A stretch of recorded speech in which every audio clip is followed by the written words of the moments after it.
Parei de correr atrás e fui rejeitado com dignidade. Era como se a cada respiração alguém apertasse ainda mais o peito por dentro. Não havia grito, nem discussão, nem um fim claro, apenas uma ausência presente demais. A dor de tentar ser visto, ouvido, escolhido e nunca ser. O som de uma notificação que não chega. O silêncio de uma espera que vira rotina. É o tipo de dor que ninguém vê. A dor de correr atrás de alguém que sequer olhou para trás. De insistir por migalhas como se um pouco de atenção pudesse compensar a fome de ser acolhido por inteiro. E o que mais machuca, às vezes, não é o não, é o talvez, quem sabe. O não é bem assim. É isso que prende, que adestra a esperança, que esgota. E nesse cansaço nasce uma pergunta muda. Até quando você vai correr por alguém que nunca deu um passo na sua direção? Sêneca dizia que a verdadeira liberdade começa quando deixamos de ser reféns do desejo alheio. E eu entendi isso no dia em que parei de implorar por presente. No dia em que percebi que mendigar afeto não era prova de amor, era sinal de esquecimento de si. Que continuar insistindo em portas fechadas, esperando que uma batida mais forte convença alguém a abrir, só prolonga a dor de não ser bem-vindo. Marco Aurélio escreveu que a dignidade não depende do outro, que até na rejeição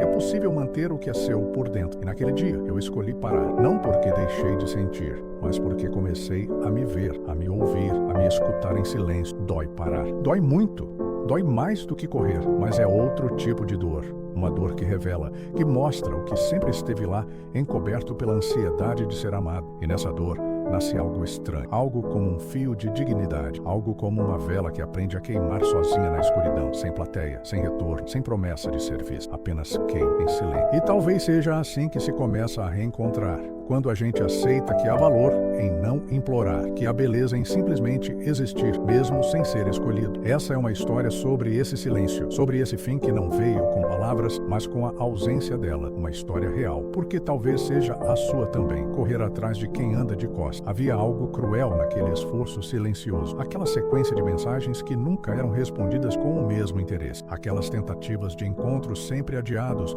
aquelas conversas que você sustentava quase sozinho, como se amar fosse um monólogo, como se presença fosse uma dívida sua, e você pagava com atenção, pagava com tempo, pagava com a própria autoestima, mas não era suficiente. Nunca era, porque o outro não se afastava, o outro nunca esteve de verdade, e essa ausência disfarçada de presença é talvez a forma mais violenta de rejeição. A mente dizia que era só uma fase, que talvez ele estivesse ocupado, que talvez ela estivesse confusa. O coração tentava justificar cada demora, cada silêncio, cada ausência, como se encontrar desculpas para o descaso fosse mais fácil do que encarar o abandono, como se dizer ele não me ama fosse mais doloroso do que continuar esperando. A verdade, porém, era simples e cortante. Você corria atrás de alguém que já estava de costas, e por mais rápido que você fosse, ele nunca iria te ver, porque nunca olhou. Esse tipo de rejeição é invisível.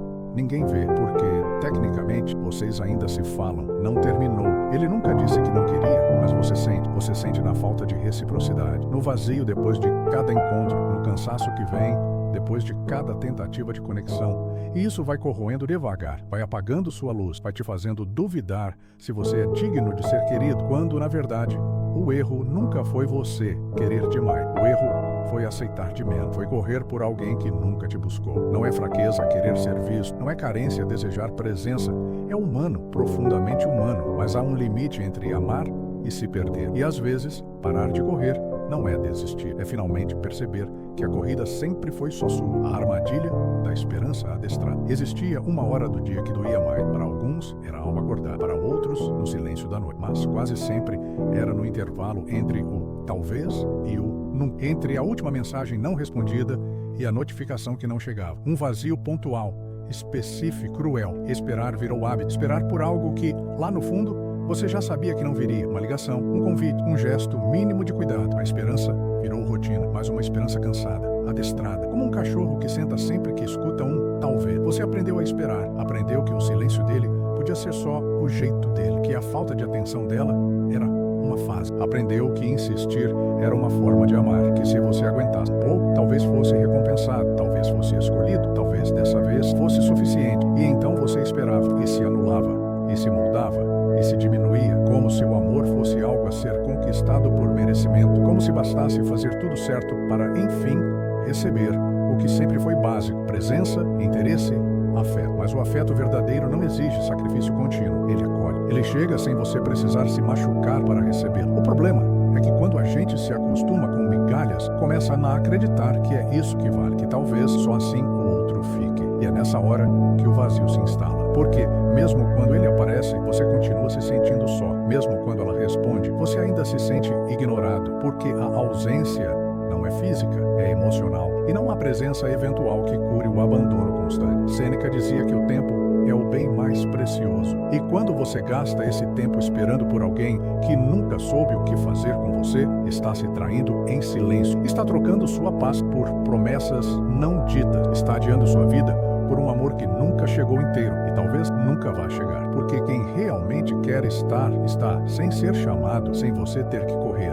sem precisar se provar. O ponto de ruptura não é grito, é cansaço. Não teve briga, não teve grito, não teve despedida. Foi só mais um dia comum, mas algo dentro de você parou. Um silêncio diferente se instalou. Não o silêncio da espera, nem o da dúvida. Era um silêncio de fim, um vazio que não doía mais como antes, mas também não curava. Era como se o corpo tivesse decidido por você. Como se, sem alarde, sem drama, ele dissesse paz, porque há um limite que não grita. Ele apenas se canta. E o cansaço, às vezes, é mais forte que qualquer palavra. Você não decidiu parar porque deixou de amar. Você parou porque entendeu, no fundo do seu peito, que amar sozinho não é amor, é exaustão. E você estava exausto. Exausto de pensar 1000 vezes antes de mandar uma mensagem, de tentar parecer leve quando por dentro estava despedaçado, de criar desculpas para a ausência do outro, fazer planos com quem nunca confirmou o presente, de segurar sozinho a promessa de um vínculo que nunca se construiu de fato. Foi ali, naquele silêncio inédito, que você se viu com clareza. O momento de ruptura quase nunca é cinematográfico, sutil,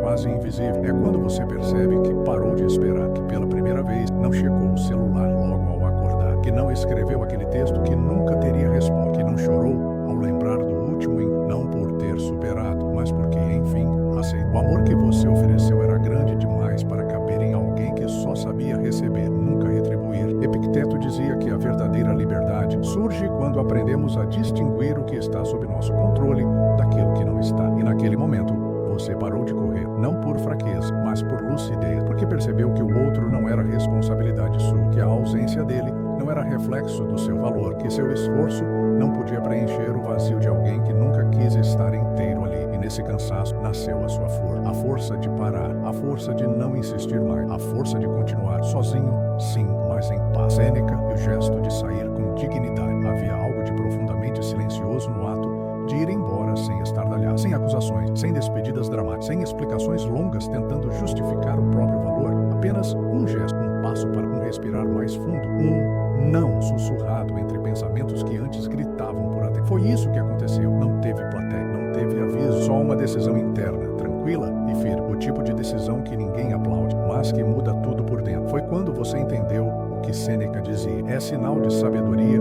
deixar o que nos diminui, mesmo que doa. Não foi fácil, não é? Porque ir embora, nesse caso, não é sair de um lugar, é sair de um papel. O papel de quem sempre tenta, de quem sempre compreende, de quem suporta o insuportável, na esperança de um gesto de volta. Você deixou de ser esse alguém, não porque endureceu, mas porque se viu, porque se percebeu curvado demais, pequeno demais, calado demais, e entendeu que dignidade não é orgulho ferido, é amor próprio em pé. É quando você escolhe a si mesmo, mesmo com o coração apertado. A dignidade nesse contexto não vem do outro, vem da forma como você se recusa a se vingar, a dramatizar, a se rebaixar. Vem do silêncio com que você se retira, da calma que nasce quando você decide não se perder, tentando se provar. Porque não se trata de vencer, se trata de não se trair, de não se esquecer, de não deixar que o desamor do outro contamine o que há de mais íntegro em você. Marco Aurélio escreveu que a dignidade é um manto que ninguém pode arrancar, só você pode largar. E você agora escolheu vestir esse manto de novo. Esse gesto de sair sereno e firme é mais do que um fim, é um recomeço. Não um recomeço feliz, leve,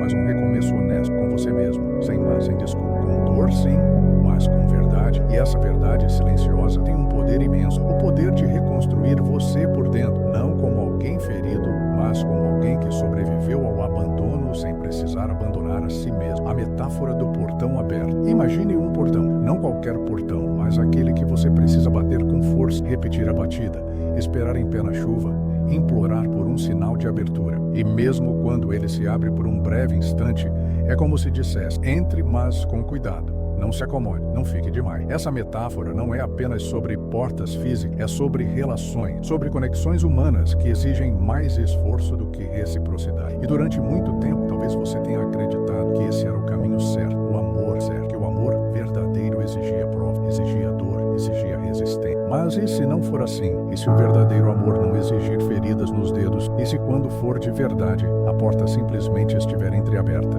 convidando, acolhendo, sem alarde, sem imposição, sem necessidade de se justificar o tempo inteiro? Porque quem quer que você entre, não complica, não foge, não se esconde atrás de testes emocionais, não te faz sangrar para depois oferecer um curativo mal colocado. O amor que acolhe, acolhe no gesto simples, no silêncio calmo, na presença constante, sem necessidade de espetáculo. Você passou o tempo demais batendo em portões errados, portões de gente que só abria quando queria, gente que confundia disponibilidade com fraqueza, que usava o seu afeto como vantagem, que gostava de ser querido, mas não sabia querer de volta. E por muito tempo, você acreditou que era assim mesmo, que amor era conquista, que vínculo era insistência. Mas agora, talvez pela primeira vez, você começa a entender que não, que amor não é guerra, que afeto não é provação, que presença não é moeda de troca. Sêneca nos lembra que o bem mais precioso não é o que damos aos outros, mas o que preservamos em. E ao parar de bater nesse portão, você não está desistindo do amor. Está abrindo espaço para algo novo, algo mais leve, algo que não exige cortes para existir. Um amor que te vê antes mesmo que você bata. Um amor que não pede explicações para te deixar entrar. Um amor que, como um portão já aberto, simplesmente está ali, esperando, firme, pronto para acolher quem vem inteiro,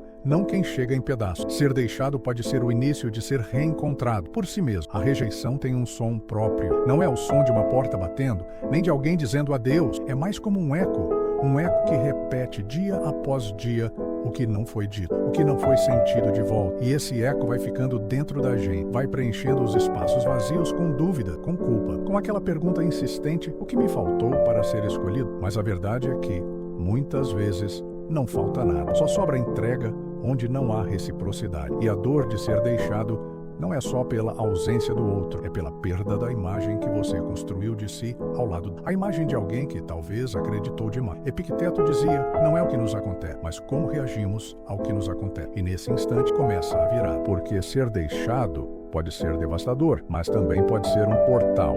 Um corte que, ao invés de destruir, revela. Revela onde você colocava seu valor. Revela que talvez você tenha medido sua importância pelo reflexo em olhos que nunca te enxergaram por inteiro. E essa revelação não vem com raiva. Vem com uma tristeza lúcida. Uma dor que, por fim, ensina que o amor próprio começa onde termina a ilusão de precisar ser escolhido para existir. Sêneca completaria: quem se conhece não se vende por migalha. E essa frase, que parece dura, é na verdade um abraço, um lembrete de que sua história não começa nem termina com quem foi embora. Ela continua, ela recomeça, com mais silêncio, com mais cuidado, com mais verdade. E esse reencontro consigo mesmo não é imediato, não é fácil, mas é profundo. Começa no dia em que você para de se provar para quem nunca te viu. No dia em que você não precisa mais se explicar. No dia em que o silêncio que antes machucava começa a fazer sentido. A reconstrução não vem com aplausos, nem com garantias. Vem com pequenas decisões diárias. Como escolher dormir sem esperar aquela mensagem. Como decidir não responder ao que antes te prendia. Como olhar no espelho e reconhecer aos poucos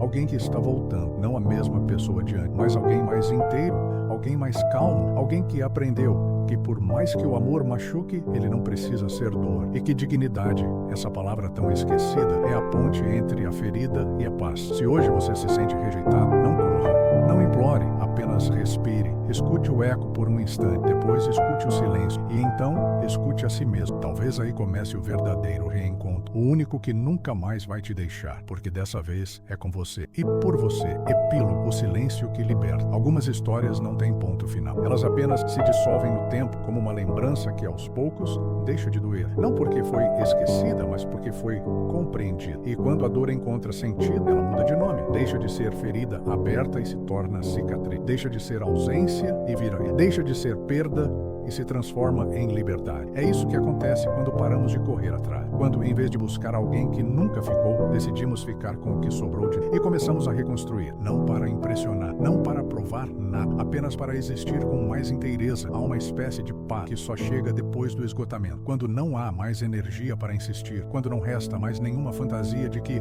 poderia ser diferente. É nesse chão cru, nesse vazio tão honesto, que o estoicismo encontra abrigo, porque ele não promete finais felizes, ele não oferece atalho, ele apenas ensina que tudo o que você precisa já está aqui no seu controle, na sua respiração, na sua capacidade de permanecer sereno, mesmo quando o mundo ao redor não faz sentido. E essa serenidade não é frieza, é presença, é maturidade emocional. O que antes era correria, virou silêncio. O que antes era desespero, virou pausa. E agora, quando você se lembra de tudo que viveu, talvez ainda doa, mas dói diferente, dói com dignidade, porque agora você sabe que amar não é se arrastar, que esperar não é se esquecer, que querer alguém não pode custar sua paz, e que às vezes o maior ato de amor é ir embora, é recusar menos do que se merece, é parar de mendigar migalhas emocionais, porque o que você oferece, presença, escuta, afeto, vale muito, e quem não reconhece isso não te merece, não por arrogância, mas por justiça. Por isso, se hoje ainda houver silêncio dentro de você,